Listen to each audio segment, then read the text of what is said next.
Welcome to Blinkers Off with your hosts, Jared Welch and Aaron Halterman.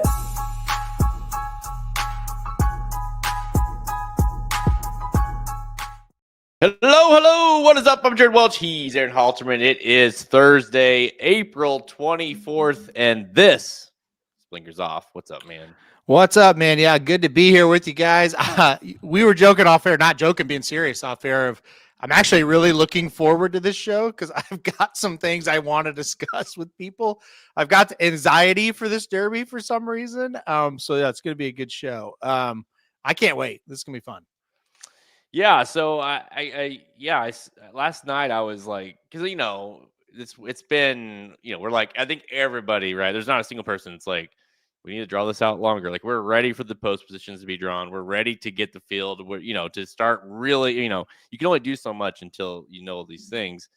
And so obviously over the last couple of weeks between the bluegrass and now, it's like we can only talk about so much, right? Where it's like, what long shots do you like? Who do you think is all this stuff, So it's like last night I'm sitting there thinking to myself, like, having these concerns, these doubts, and things of that nature. And like someone that is a big proponent of therapy in itself, it's like, why not we just sit down and just talk this out? Those ideas, those thoughts, the beliefs, the concerns you're having that like you really don't know how to like let's air them out. Let's all talk about them, because I'm sure a lot of us are having a lot of these same concerns. So this is kind of this is literally the last show we will do without knowing the field. We will be live at 6:00 Central Time on Saturday. Halter and I will be talking about the draw, obviously giving out the draw numbers, where they're entered in each gate out of the 20. The exact field will be with you guys live, going through all these, and then it's on. Monday we'll have John White on. I believe Wednesday or Thursday we'll have Oaks and Derby podcasts, and then the rest is going. So I kind of feel like this is the last show before we really get into the handicapping. Yeah, no, absolutely. And I think, we are in that point, like you said, that you've talked it to death. And until the posts come out, there's just no more content to do. So yeah, what are the concerns? What are the worries? What are you in the back of your mind, your little voice in the back of your head saying, yeah, I got this horse, but type of stuff. And it's going to be a fun show. Like I said, I can't wait to do it. And I can't wait for next week too. I'm very excited for this derby. The last couple, I've kind of been a little like, let's just get this over with. I'm not real confident. I am confident in things this time. So very exciting derby coming up. Very exciting week coming up. Yeah. And I think part of it too is just because of the time we have between races. It's just like anything. The longer you wait, the more the doubt that creeps into your mind, or questions or concerns. Or on the other side, that like you might start to like a horse. And so, guys, if you're in the chat right now throughout the show, you have these issues, and don't be asking. It amazed me how many people. As I reached out to a lot of our friends and asked questions, and it amazed me how many people don't quite comprehend the idea. It's like, not like, hey, give me a 20-1 horse that you think can upset journalists. Like, okay, I get it. Like, we can talk about that forever, but like the actual like those thoughts that are creeping into your mind. Like, air them out, and we'll discuss, because chances are we've all been thinking them. And what long shot, are you afraid to play, or are you wanting to play, but you're like, hey, I'm afraid what my friends are going to think if I play this idiot horse, and like they're going to make fun of me. I can't, you know what I mean? So yes, we're going to go through all those things here. Are you starting to lose faith in journalism? Is he as good as you thought he was 3 weeks ago? We're going to go all across the board. This is a safe space, guys. So we're going to wait no longer. Let's answer those questions now. Let's go. All right. So I posted this idea of the show on Twitter, like, I don't know, an hour ago. And I haven't checked in a little bit, but there was responses coming in left and right. I've texted some of you guys in the chat as well to ask your questions and thoughts. You and I have talked a little bit about it. So I'm sure, and we talked this morning, so I'm sure you've got a few that have been kind of basking in your brain. So we're going to go through it. Just gives us, there's not a set schedule of this show. It's just kind of like you and I talking on the phone airing out some of our issues and problems and questions. So I'll kick things off, and I think this is the quote unquote elephant in the room. He's going to be the favorite. I started off the kind of the I don't know what you want to call it, the 3-4 week window, the holding period between the last prep and now, thinking, well, this is the most confident I've been since Justify. He's not going to lose. Like, I'm so confident. I'm ready to bet him. And then the longer we've gone, it's just like, I don't know for sure if is he dirt, like, should he win? Can he win? Most definitely. But is he like lock, like unquestionable winner of the Derby? I'm starting to lose a little faith in that. I phrase it like this. Okay, here's the question. Have I overrated journalism because I have not been happy with my last 3 or 4 picks, and I want him to be better than what he actually is? Yeah, right. That's what I'm afraid I'm doing. Like, I totally 100% think he's like, I have more confidence in him than I did in Fierceness or, Tappet Tries or Taba. I do. I know that. I'm not but am I putting him in a level that's a little too high for who he actually is? That's my problem. And I'm fearful that that's what I'm doing to kind of overcompensate for those years, the last 3 years where I wasn't very confident. Like, the last horse I was really confident in going into the Derby was Essential Quality. And he did end up being a pretty darn nice horse. He was a pretty good horse, right? But he didn't win that day, but still, I was pretty confident going into it. But since then, I haven't. So am I overcompensating? That's the question. Yeah, it's like kind of like whenever you see after you've had a pile of shit for a while, and then all of a sudden you're like, well, this horse looks pretty good.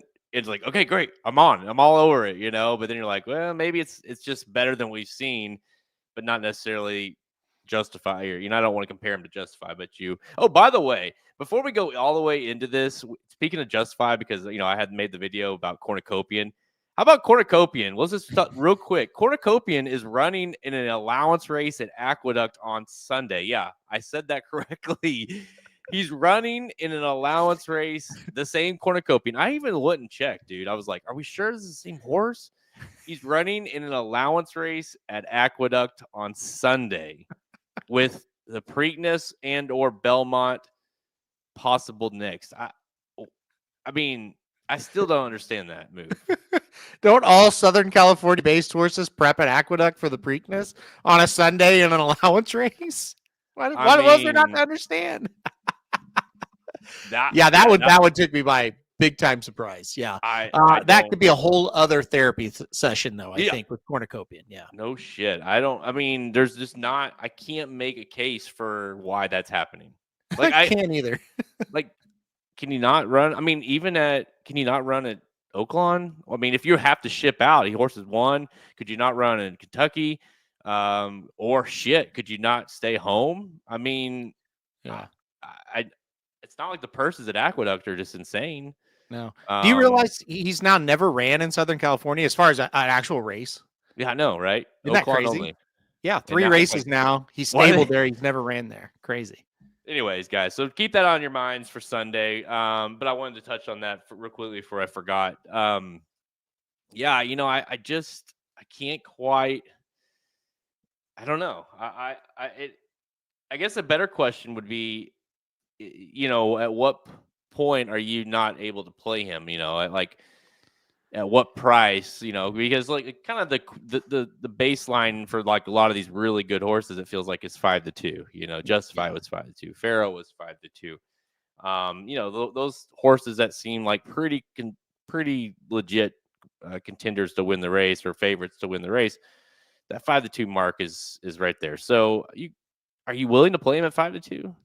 Yeah, no, I think that's the cutoff. Anything lower, I really think he'll be more like 3-1 though. But look, 3-1, 5-2. If you like him, I think you got to play him. So yeah, that's where I'm willing to go down to for sure. But I think my biggest thing, it's like I'm starting to realize he isn't.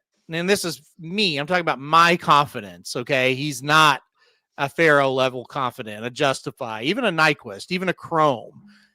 I'm starting to be like, no. He's not that level yet. Let's see what he does here. But again, I've got him picked on top, but those thoughts of, ooh, you might be overrated. This is not as easy as you kind of think it is at this point.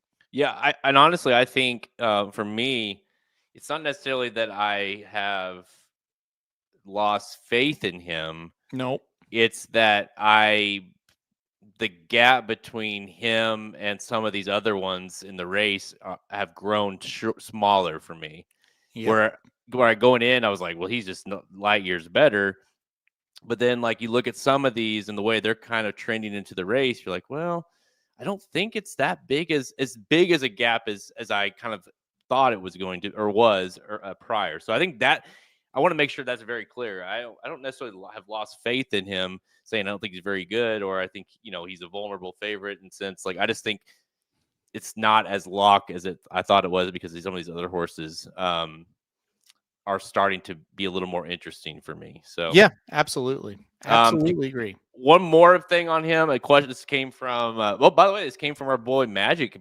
Congratulations! Wow. Did you have you hear? You got a baby girl. I did hear, but I can't believe he wrote in with a question. I know. Well, I asked him, and then he's like, "Oh yeah, by the way," and sent me a picture of her. So yes. He, dad, again. So Miss Baby Magic. They don't have a name yet, but congratulations. Magic. Oh, they don't? No, don't have. I mean, listen.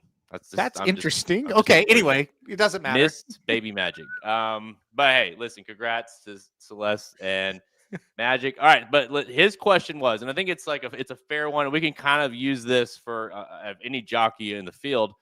But a lot of the talk has been for a while. It's like, do you think Rispoli could get journalism beat? Meaning, do you think the experience, like, do you have any concerns that is an issue? And not to be fair, Magic's not necessarily saying this. It's just more of like kind of the thoughts that he's seen out there. Like if he got a trip, say he got in the San Diego Derby, in the Kentucky Derby, he probably can't win the Derby with that. And do you think that is an issue going in? And to that point, have you been thinking about any other, like, I really like this horse, but like, man, Mike Smith, Roderick, like, I don't know if I want to bet that horse because so-and-so is on him. I really don't subscribe to, hey, a jockey has to be jockey X or they can't win the Derby, because so many times these jockeys that have never been in the Derby win. You know what I mean? So I'm not really worried about that. I'm really not. I do get, for what we're doing today on the show, that does seem like something that would creep in your mind. Hey, I've got a lot of money on this horse. And you look and you go, I got Rispoli and we're not at Santa Anita or Del Mar. I'm a little concerned. I think that's a natural thought, that it makes sense.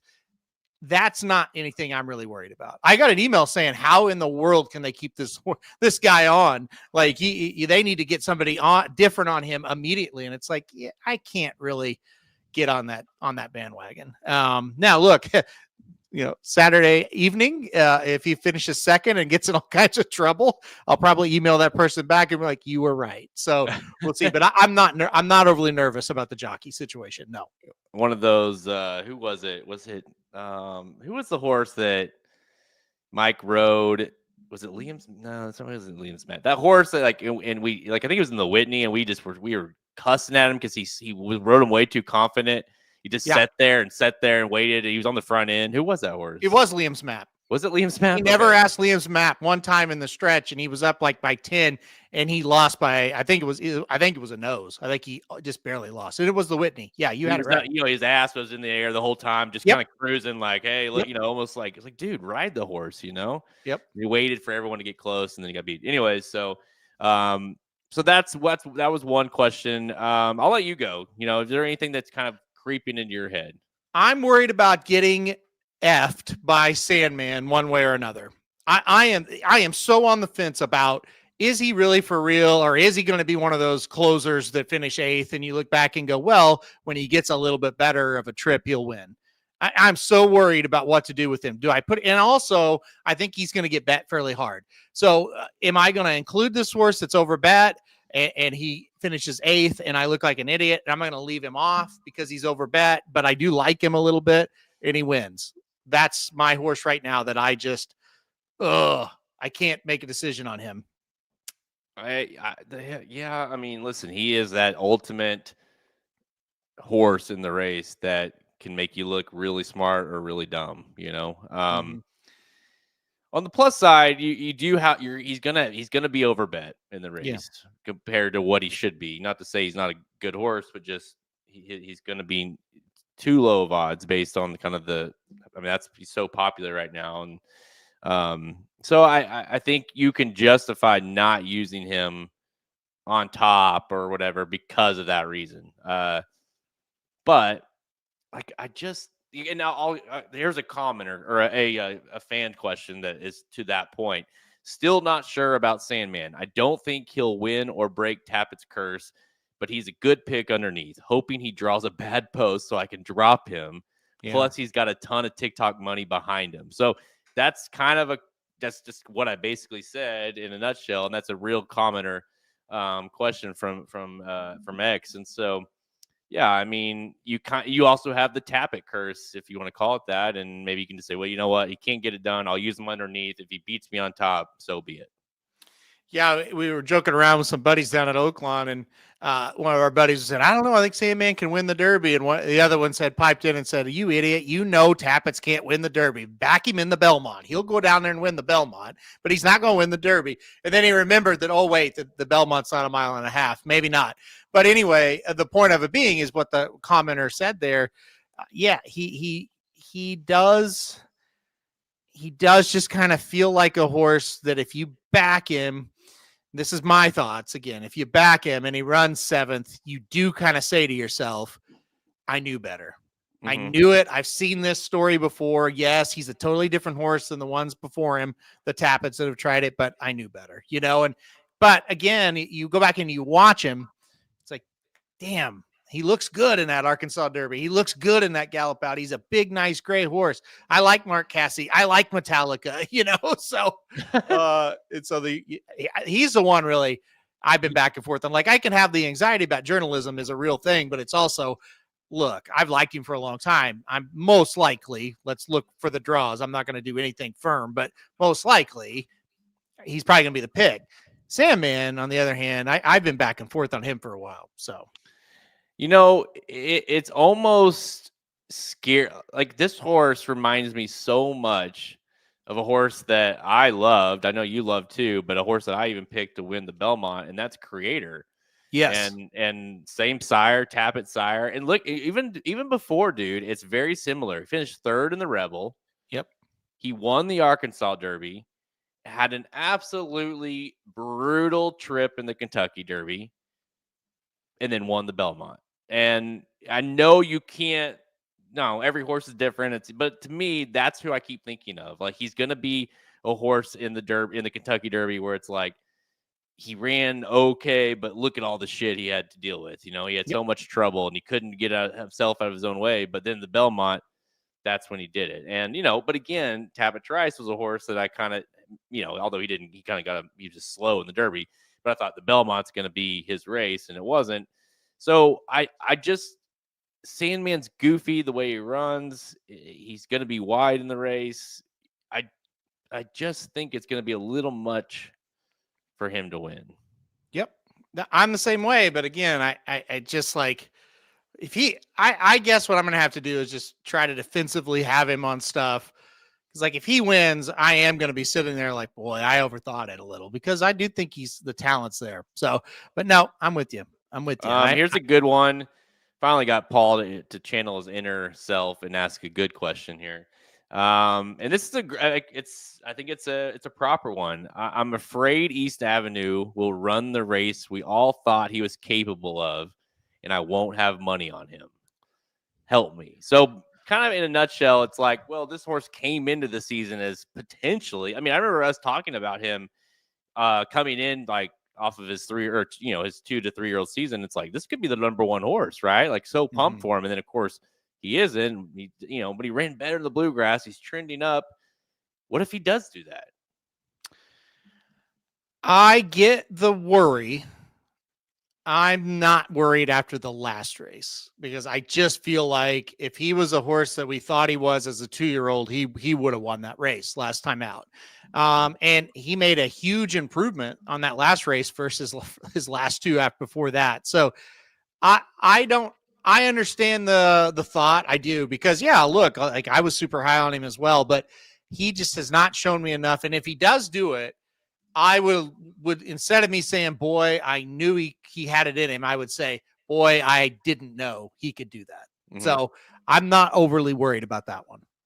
Here's a question. I'm not either, to be fair. And I think sometimes you need, in that case, because he's a guy that's, liked him maybe quite a bit. And maybe sometimes you need that your buddy or your friends to be like, hey, listen, it's okay to not play him. We're all going to be on that boat if you don't. Yeah. And kind of just to that point, one of the things that I keep kind of thinking about is because the Derby pace is always tricky to figure out. Sometimes it looks like it's going to be fast on paper, then it doesn't pan out, and then or vice versa.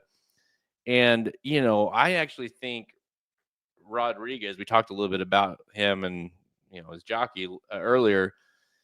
The one I keep thinking, like, what if he goes out and just gets an uncontested lead, and I don't use him, and I sit there and say, top of the stretch, here's Bob Baffert horse that is completely uncontested the whole time around. No one pressured him, and now they have to catch him.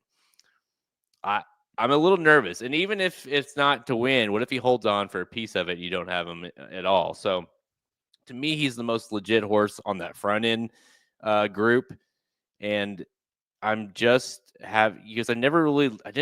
I've liked him less all season than you have. And so I'm having a hard time. Like, do I get there now when it really matters, or just completely just fade him? Well, let's all answer this one. When the post positions come out on Saturday, we'll be live. We'll talk about them. And when it ends, I'm looking at every pace figure I can find and researching. And then I'm going to do a pace video on the Derby because of him. Because I guarantee you, if he gets an uncontested lead and goes 46 and change or 47 and change to the half, I guarantee you he will be around with a huge, huge shot to win. I just don't know that he will get that because of what we're kind of seeing now. The pace does look like to be materializing quite a bit, but what you just laid out is a huge worry for me. I'm going to study the pace up and down because he has that look. He had that look in the wood of a horse that could run all day if he gets the trip that he needs/wants. Are you concerned about? I mean, to me, he's the only front end speed or Baffert that I am concerned. Like, I have no like you're a Citizen Bull guy, or at least you were. Could he bounce back? I was so discouraged by the way he ran that last race that I'm completely okay with letting him beat me if he does beat me. If you let a maiden beat you, it's hard to think you're going to win the Derby next out, and that's what he did. Literally a maiden, finished ahead of him. He finished fourth in a 5-horse race that they tried to set up for him. I just don't. If Citizen Bull wins, I throw up my hands and say, hey, I never could have ever got there, really. And I've liked him, but it's just like that's way too much improving to do. And here's the deal: before that race, he hadn't really. I mean, yes, he won those 2-year-old races, but we had never really seen him face any adversity. We had never seen him run just a huge figure either. We just kind of assumed, well, he probably can. So I think I don't have a lot of confidence that he's going to show up and do much. This is a good one because this is a kind of a hot horse as far as how to play him. And I'll be honest, we watched that race, the Florida Derby, together while we were in Arkansas, and I was pretty. I bet him to win, but I also was like, hey, this is my. I really want this to be my Derby horse, and he obviously, I thought he ran pretty poor, really, all things considered. But it's like, it's Bill Mott. We've seen what he can do. He got, he won/didn't win. He got that horse. He got Country House to run an unbelievable race on the biggest day that it mattered. And the horse that really wasn't that great all season long. Could Sovereignty pop right at the right time? he should get one of the first runs on one of these the front end group. He can run all day. I'm having a hard time with him because I'm a little bit like him, like Rodriguez, like you are with Rodriguez, because I've liked him a lot this season, and I just really want to like him here. I would put him and Sandman in the same category for me. I talked about Sandman a minute ago and how I'm just anxious of, is he going to F me one way or another? Sovereignty kind of the same. I really hated the Florida Derby, but I just got to think he's better than that. I got to think he's going to run better than that. I think he will improve off that race. So the question is, will he improve? Yes. Will it be enough? He's going to have to improve, in my estimation, quite a bit. 4 to 5 lengths, I would think. Can he do that? I that's where it gets kind of iffy. He's going to run better. He's going to run better in this race. He has to. And you know, you made a video about it. I posted it on social as well, a little clip of it, and I think you can look at it both ways. Like he ran down River Thames that in that the race prior, and it's like part of you says, well, if he I mean, that horse isn't even running the Derby. Why should you consider? But maybe you could also look at it the other way and say, well, he ran down a horse that, you know, like maybe that was his perfect distance there, or at least didn't want to go longer. And he still ran a good speed horse down that day. And then, you know, maybe he just didn't have it or whatever, didn't have him geared up. But in the Florida Derby, so you can kind of look at it a little bit of both ways. I'll be honest, though, I didn't love the way Bill Mott talked about the horse after the race. He kind of was like, yeah, I'm a little surprised he didn't win when it came to the Florida Derby.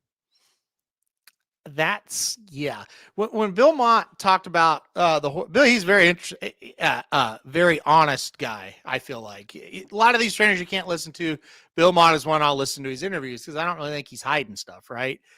He said going into the Fountain of Youth, minutes before they broke from the gate, seconds even, I don't think he's fully cranked. Like, I think there's a lot more to him.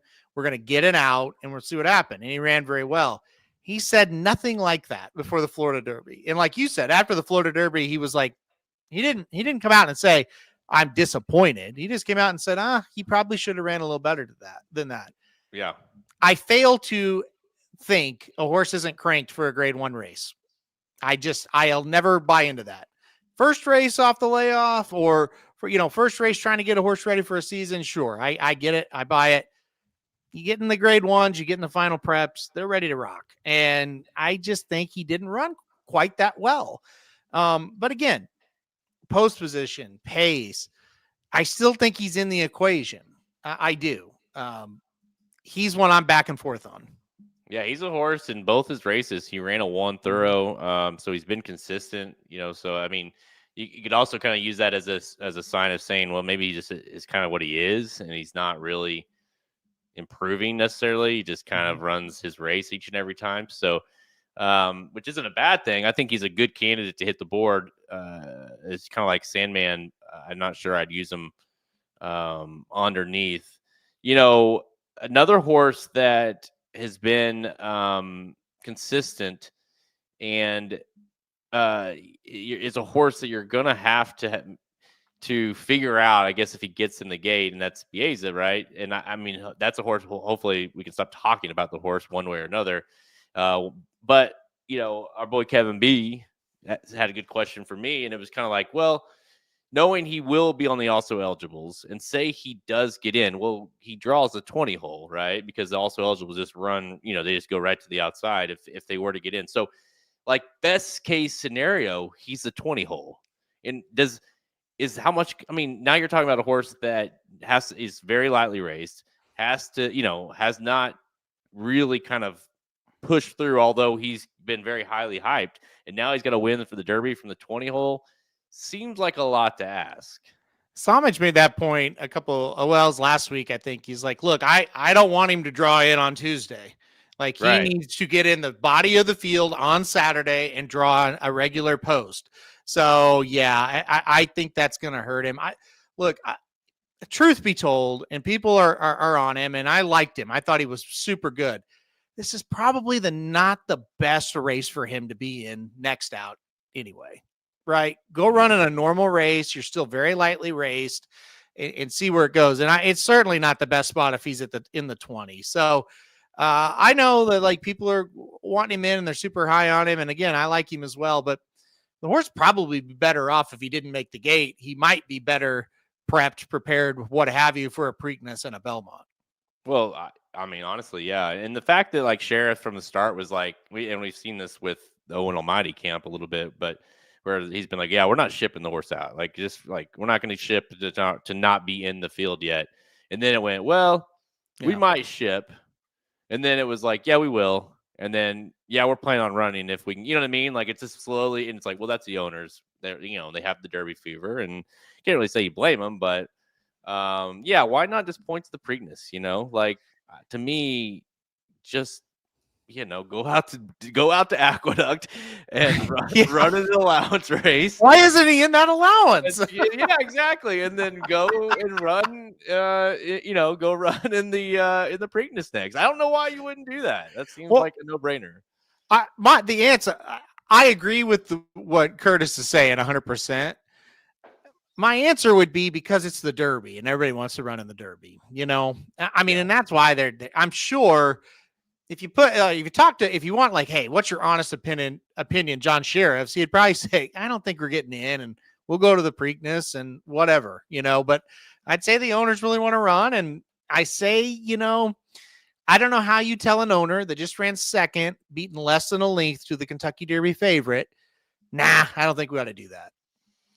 That's where it's at. So I get it. I get why they're trying. All right, listen, now this is hear me out. We're going to get into the weird portion, the part that, you're afraid to ask and are afraid to talk out loud, but I won't give the name. Someone said, I can't shake American Promise. And I want to at least say that because if you look at Thoroughs, it could be one of those performances where he runs really well in the Derby and you say, well, look, the Thorough last race, he ran a 1. I mean, that's right there with everybody else. But I think we all want to just be like, well, it was Colonial Downs. Forget it. Like, whatever, But is D. Wayne, like, he should be around. He could be around late in the race up near the front. Now, is he going to finish the race? I don't know. But they've kind of pointed it. Well, at first they were going to run in the Lexington, and then they're like, no, we'll just run right into the Derby. But any thoughts on American Promise? I just can't get there, and I want to get there with him because I like the coach, and I'd love to see him win or have a thrill, but I don't know. I just the races when he raced in like the quote unquote normal Kentucky Derby trail, he just wasn't good enough. And I know the Virginia Derby, like on paper, the number was decent, and you watch it and it's a really good visually. It's a really, really good race. I just don't think that I can play him off just that one race because I've watched the other races he's been in, and I think he'll get out to the front or close to the front. And I think he's going to get burnt up a little bit by the pace because I do think they'll try to send him. And, if he wins, I'm going to be a little sick though, because I do love Lucas, but I just couldn't get there with him. Just couldn't. Yeah. I'm totally okay with him beating me. Listen, there's just at some point, guys, there's 20 horses in the race. You gotta like make some decisions, and that's one that if you beat me, I'd probably be the most excited to lose a bet because it's the coach, but I'm very much okay not using him. Let's see, you got okay, we haven't talked about this horse much, and obviously deserves to be. Well, I think Penn Street and Grande are the two kind of, I don't know what you want to call them, new shooters, or they feel a little bit like that. Obviously, one got second. The funny thing about the Thoroughs is he got a much better Thorough than Rodriguez did in the Wood Memorial. Grande did. He was wide the whole way. Where are you at with Grande? Have you gotten there yet? Because I'll be honest, I really liked him, and I was like, and then I watched the race again. I'm like, like I don't know that I'm that high on him because I thought he could have gotten a little closer and didn't. Yeah, exactly. I agree with that as well. I do think he was a little tired from being wide. Look, when you're looking at the thoroughgraphs, the one thing they really take into account, and I think it's a good thing, is how wide you are out on the track. And so it really doesn't surprise me that he got a better thoroughgraph than Rodriguez, because he certainly was much, much wider than everybody else. So look, I don't really feel like it's gonna. It's price dependent for me. If he kind of becomes the wise guy horse and starts to get bet down, I can probably leave him off. But if he's sitting out there 20, 30 to 1, I do think he is one you look at and go, he's not awful and he's getting better. And he kind of ran a mile and a quarter last time out in that 1.8 race with being so wide. He's got to work out a better trip. We know that, but he might be able to do so. Draw dependent as well. If he's drawn way outside, it's probably going to get the same trip. I don't know if he can do it. So I'm kind of out on him. Long story short, I'm just not quite sure. All right. Up next, we will talk about Brad Cox trainees. But first, guys, right now is the time to go get the Racing Dudes Kentucky Derby, Kentucky Oaks betting Bible.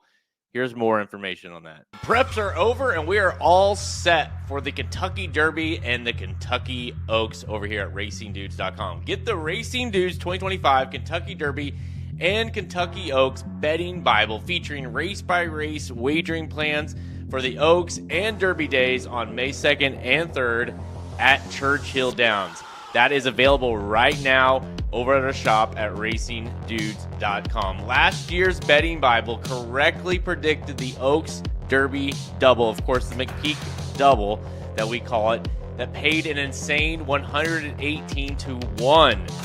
What's inside this thing, guys? Race-by-race wagering plans with the exact bet and wagering amounts for every race on Oaks and Derby Day.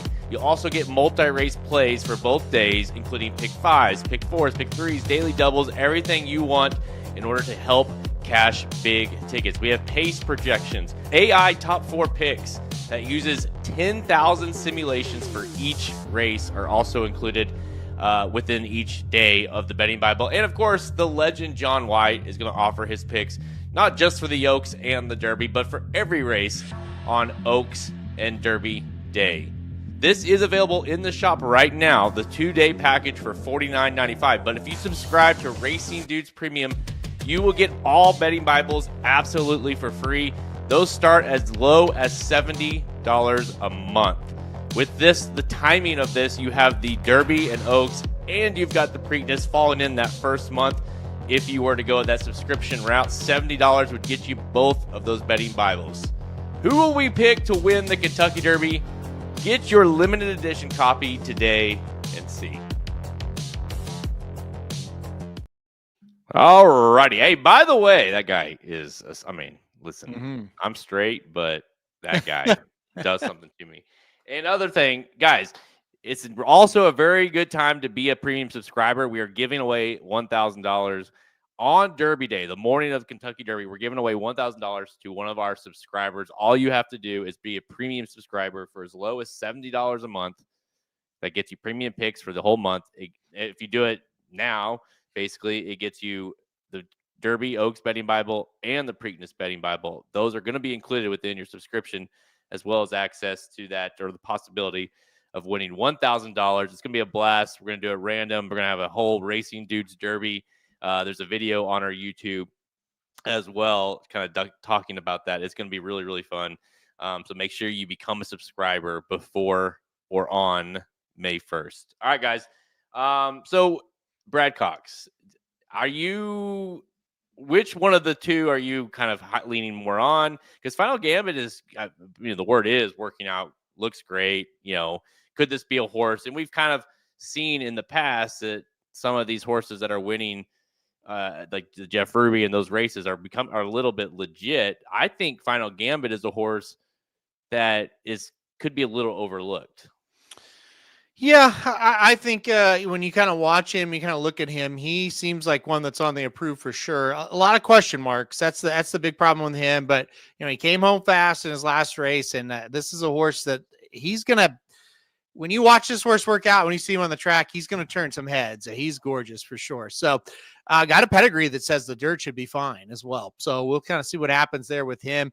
I think Final Gambit and Tappan Street both are hit the board types. I'm not convinced either one of them can win. If they do, I'm not going to be overly surprised, but I'm not going to also be overly like, I thought about that. You know what I mean? Like now underneath, yes, but on top, I'm not sold on either one of them. Okay, then obviously let's talk about the stablemate, Pan Street, who obviously is a horse that is a little quicker and has won the big Florida Derby, beating Sovereignty. Where do you if you're liking Sovereignty, and I'm not saying you are, but like if people like Sovereignty, well, you would assume you would have to like this horse. And talk about a horse that's on the improve. Could he be? Well, not could he be. My concern with him is he's going to be overbet. Yeah, I think he will be a little overbet, but he's improving, that's for sure. And he's scary to me. I mean, again, I think he's a hit the board type, but he's scary to me. He's scarier than Final Gambit because I think he can get himself in a pretty good position. I think I kind of see Tappan Street kind of sitting around there, with journalism and that kind of spot where you're mid-ish pack, maybe a little bit forwardly placed than that if the pace, depending on how it sets up. So Tappan Street does scare me a little bit more than Final Gambit. I would say that for sure. I mean, I guess at what point is it where it's like, I would, based on the odds, would you rather play Final Gambit though over Tappan Street? No, I still like Tappan Street better. That's the horse that's going to get a lot of hype and probably deservedly so, honestly. Yeah. He's one I say there's a world where journalism draws the rail and a couple of others I like it. I mean, I could pick Tappan Street. I could get behind him. If you made me take him, I wouldn't be just overly upset. Final Gambit, I would be like, I don't know, All right. So I'll give you guys one that I've been contemplating wrestling with because it's going to be one of those horses for me that I'm going to be pissed one way or another. And that's Square because I liked him early in the season. I picked him to win when he won. I mean, I didn't pick him. Or I picked him I've picked him, not picked him, picked him. Yep. And, or got him right, I should say. Not right. And so it's like, he's just one of those horses that I've kind of been on, so to speak, all year. But even though he won and my pick was right in the Bluegrass, I left that race saying, oh my gosh, like no thanks in the Derby. But and the way Paul said it, he didn't have any balls, literally. Can he have does he have the balls to win the Kentucky Derby? He might, but he's not for me. Like he's not one I'm anxious about. I just don't think he's good enough. And those thoughts for me, and look, I wasn't on him in the last race. So I think if you pick a horse and it wins, you have a little bit harder time staying off of him if you get into a race where you don't like him quite as much. And that's human nature. But I don't have those anxieties. That hasn't really crept in my head. Oh, what if you're, underrating, Burnham Square a little bit? I just, there's not a race that I can point to that goes, okay, I think he's there, right? I just don't. What do you what are you gonna do with I know I kind of know what you're gonna do, but with Luxor Cafe? I mean, this is just a horse that to me he is a little bit like Sandman because of he's gonna be overbet. Even more questions, and really because with the Japan kind of circuit, all you really have is visuals, and it's really hard to really dissect the info because of the data and how good is he.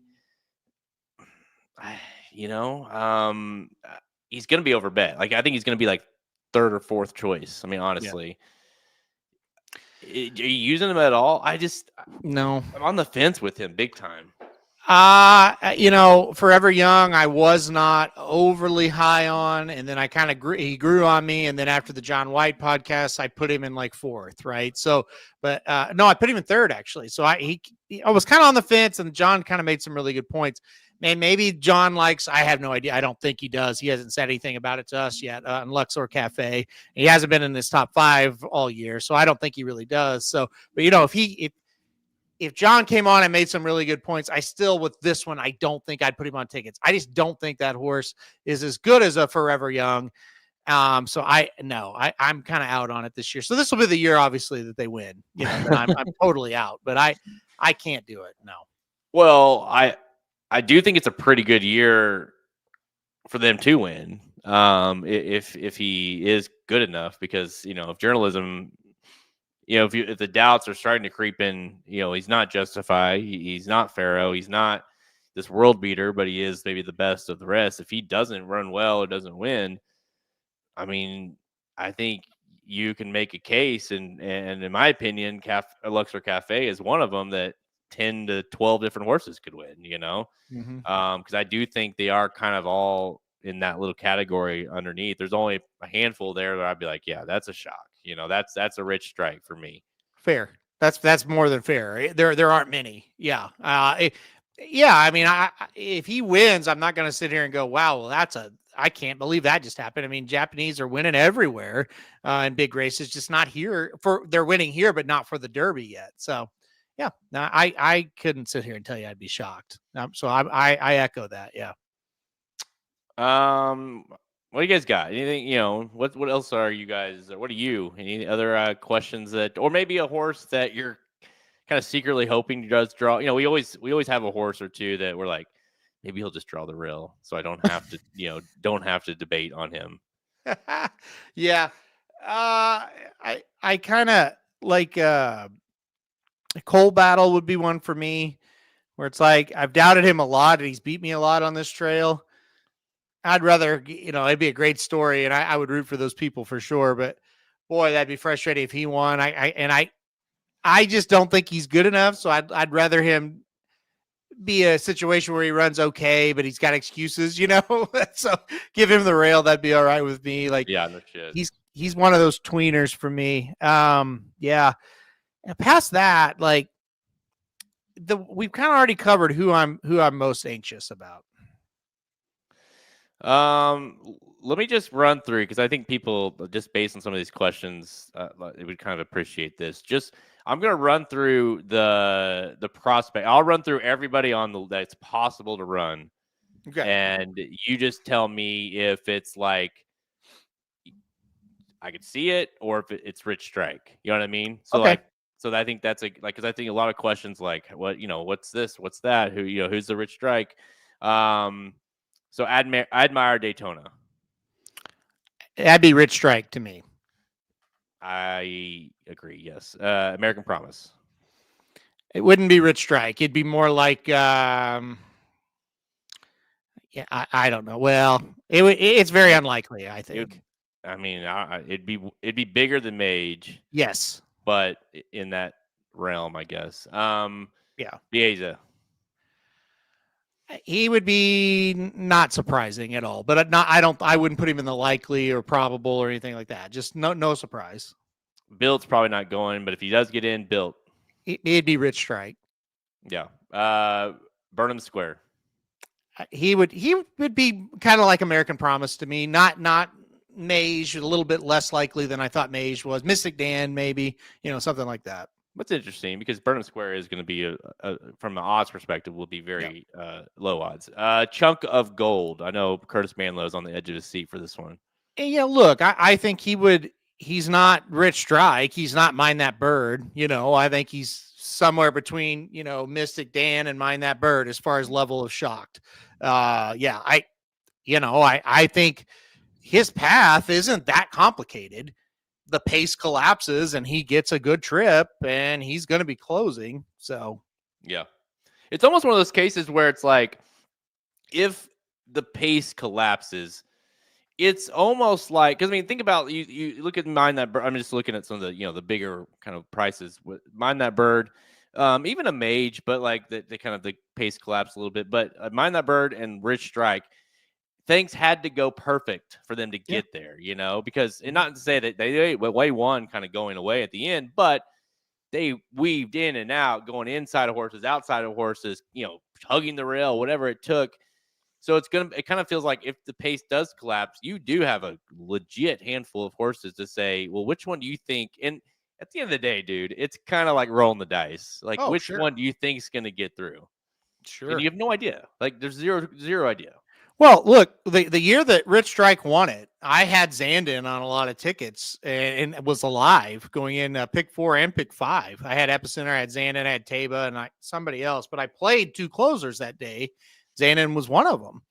And you kind of look back. I think maybe was it the Pletcher horse? I can't remember. It's been too long. But you look back and you go, well, I mean, it did set up for Zandon. But he wasn't the one that was closing fast enough and got the in and out and weaving out a traffic trip. Yeah. Right.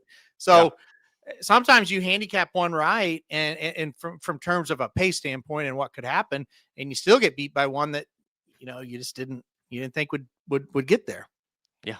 I mean, listen, Country House, like, did you really think that horse would sit closer all of a sudden and sit the perfect trip and all after a horse?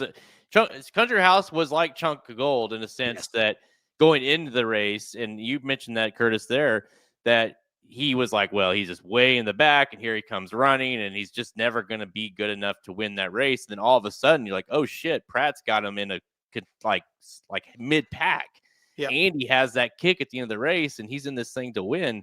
And so you don't know that. You had zero clue that would be the case for him in that race. So there's going to be at least one or two, whether it be Chunk of Gold, whether it be Burnham Square, whether it be Sovereignty, whether it be who's the other one we were talking about, the closer, Sandman. That's like, hey, all of a sudden this horse is close. Like, that changes everything, and you really don't know that at all until the race happens. All right, Citizen Bull. That's obviously one you wouldn't be shocked, right? I would be shocked. Yep, but it wouldn't be Rich Strike shocked. No, I'd be very, very surprised. Coal Battle. He would fall in line with like a Mystic Dan. East Avenue. He probably like a Mystic Dan type for me. This probably be Final Gambit. That'd be a little bit. I would put him and Chunk of Gold in the same category. Flying Mohawk would be a little Rich Strike. That would be a little rich strike-ish for sure. Yes. Yeah. Grande. I know he would be like Mage, I think. Like, here's the deal. And when I'm referencing this, Mage was one that I didn't have, but I also was like, I get that. Right.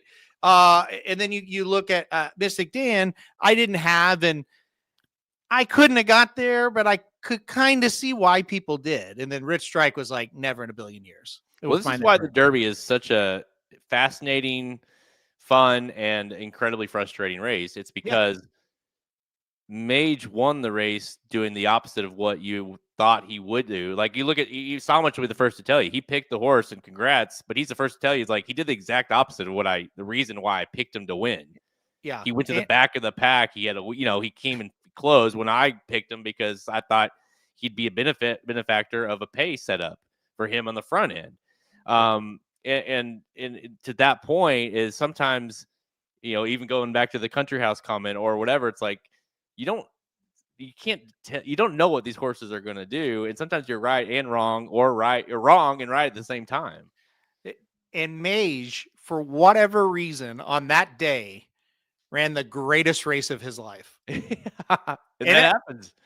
He was a good horse, period, going into it. And he ran an amazing race, and he was very average coming out of it. Yep. Okay, here's the difference. Mystic Dan ran a very good race. Don't get me wrong. I'm not trying to knock Mystic Dan. He ran a very good race to win that one. But it wasn't some kind of outstanding effort. The Mage effort, well, you go watch that back tonight sometimes. The Mage effort made you think, okay, this may be a really nice horse. He was lightly raced. He popped, because he's getting better, you thought, right? And he just never did it again. So that's the other weird thing about the Derby. You get that situation sometimes. It's been a while since we've actually had a horse that's won the race and then went on to win more races. I really thought Mage was the one. He's okay. I think he is actually good. Last year, it's like I'm not betting Mystic Dan. It's like it's not going to happen. Like, yeah. And again, I could have felt that and been wrong, and I've been wrong before. I'm not saying I always know, but I'm just saying some derbies you leave and you go, yeah, probably not going to be a horse we're going to be talking about at the end of the year. Mage, I thought we would be. I kind of had some flashbacks too. Well, this is a perfect kind of segue because we're in the next horse is journalism that I was going to ask you. Is you remember when Mage and Forte ran in that awesome Florida Derby, and Forte looked 1,000% beat in the race, and then rallied back, and it wasn't you kind of went after that, and you're like, well, it was good, like it was awesome that he won, but obviously didn't end up running in the Kentucky Derby because of his injury, but it made me think a little bit of the journalism and Bieza, where it's like all this hype, it's like, oh, I want Bieza, like journalism should have won that by more. But at the end of the day, again, we never know. Forte obviously ran a nice race back in the Belmont, but you never know what he would have done in the Derby. But you have to think like some of these good horses just find a way to win. And with journalism, maybe we are overthinking it a little bit, and like all he's done is really win since his debut. Yeah. It's funny you bring up Forte because my dad will go to his grave. But so that was the first year that my dad was kind of all in with us, and he was so high on Forte, and he will tell you forever, oh, Forte would have won. I would have won that Derby that day, But anyway, I get it. I get that thought. I think what people kind of look at, it's like, okay, journalism, he won. He's going to be 3-1 by Bieza. If he gets in, he might be 20-1. It's a link that separated him, or less than a link that separated him. Give me the 20-1. Yeah. I get it. That makes sense. Luxor Cafe. Yeah, again, like it wouldn't be a crazy shock. I'd put him with Chunk of Gold and Final Gambit and those horses. Nequos, whatever. It would be would be Mind That Bird type shock. Yeah. Okay, this is an interesting one. Owen Almighty, because he's not necessarily a bad horse, but he's just been a weird, like, we're running, we're not running. Definitely doesn't feel like a horse that wants to go this long. What if he gets brave? You know what I mean? Like, I couldn't call him Rich Strike, right? Like that, it wouldn't be that kind of shock, but I would be pretty shocked. It'd be Mind That Bird shocking. How about a maiden and publisher? Chunk of Gold, Final Gambit, put him in between, Mystic Dan and Mind That Bird. It'd be pretty fitting for Asmussen to finally get a Derby win with a maiden. Render Judgment. Yeah, Mind That Bird, shocked level. Rodriguez, no. Rodriguez wouldn't shock me at all. No. Sandman. Nope. No shock there. Sovereignty. Would not be shocking at all. And Tapan Street and Tistastic.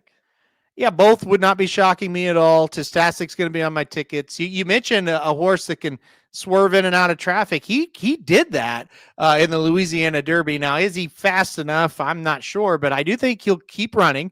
I do think he can kind of weave in and out of traffic, and if the pace sets up, I would not be shocked if he does some really good things. I need to I'll just say this, like I'm personally going to really dive in on Tistastic because it feels like he's being a little bit overlooked, and that's me talking to myself a little because it's been so long since he's ran. It feels like that the Louisiana Derby was years ago.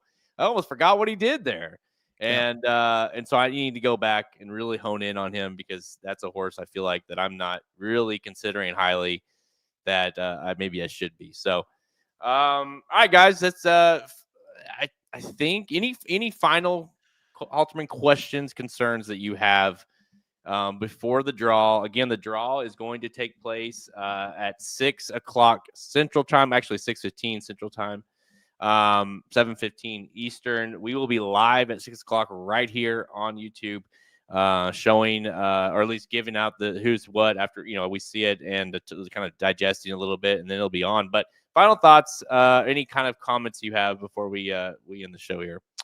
Yeah, look, I think the draw it's always fun. Please tune into that if you haven't ever. We have a good time with it. It's the kind of last day of goofing around, so to speak. Not that we really goof around day in and day out either, but the last day you kind of relax because once that's out, then it's 24/7 Derby until it's over. So we'll have a fun show there. We'll have a lot of stuff out, content out once we get the draw. Yeah, look, my final thoughts here. And again, I'll say it. I've seen a few people like, I'm locked in this horse. Let them draw. see where they get the past performances where they're all listed together before you really try to hone in on who you're playing. That is a something you really, from a guy with experience, do not get married to horses this far out. You gotta wait until you see those draws because they make a big difference.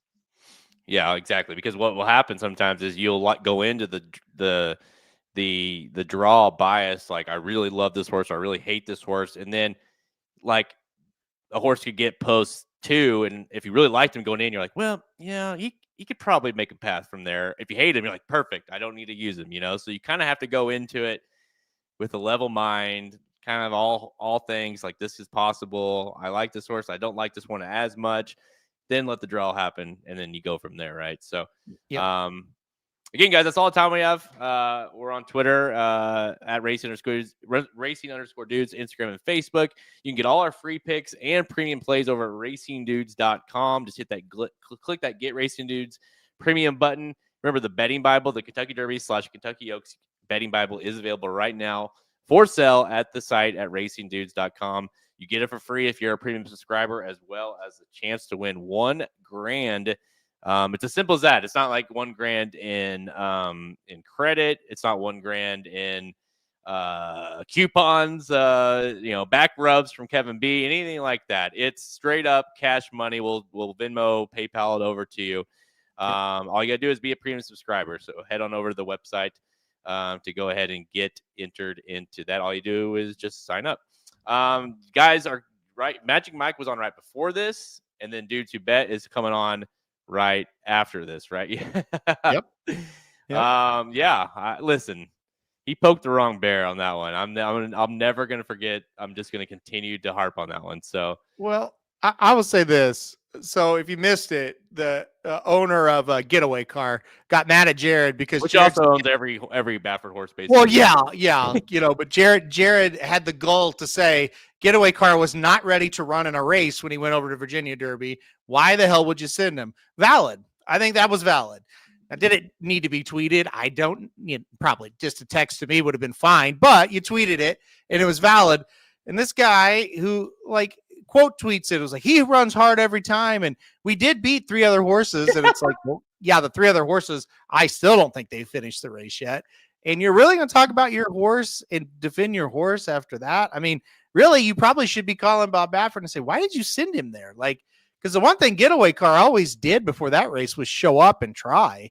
He didn't try that day because he was tired, clearly. So anyway.